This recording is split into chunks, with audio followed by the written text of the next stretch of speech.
ওই দিন আমাদের মাইমুনা অনেক ঘোরাঘুরি করেছে। সে গিয়েছে তার বাবার বন্ধু অর্থাৎ গালিব ভাইয়ের শ্বশুরবাড়িতে। গিয়ে সে অনেক গিফট পেয়েছে।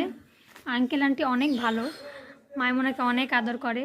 মনে হয় না যে সে প্রথমবার গেছে, মনে হয় তার আপন নিজের দাদা দাদু এরকম ভালোবাসছে ওকে। দেখেন কত কিছু নিয়ে আসছে ওর জন্য। এই যে আড়ং থেকে এই জুতাটা নিয়ে আসছে, এত সুন্দর জুতাটা। যদিও ওর খেলার বয়স হয় না, ও বুঝে না পুতুল। এই যে পুতুল নিয়ে এসছে, তারপরেও সুন্দর একটা ড্রেস নিয়ে আসছে। ড্রেসটা অনেক সুন্দর, কটন কাপড়ের, একদম সফট, খুবই সুন্দর ড্রেসটা। আর নিয়ে আসছে এই যে শীতের ড্রেস। এটাতে আছে একটা ট্রাউজার, একটা গেঞ্জি, আর এই যে আছে একটা টুপি। প্রত্যেকটা জিনিসই কিন্তু অনেক সুন্দর। সবচেয়ে বড় কথা হচ্ছে গিয়ে সে যে এত আন্তরিকতার সাথে দিছে, ভালোবেসে দিছে, এটাই বড় কথা। গিফটটা বড় কথা না।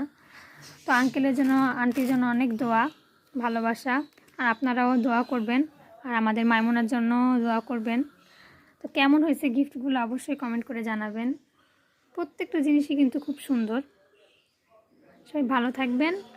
আল্লাহ হাফেজ। আল্লাহ হাফেজ বলে দাও আম্মু। আল্লাহ হাফেজ।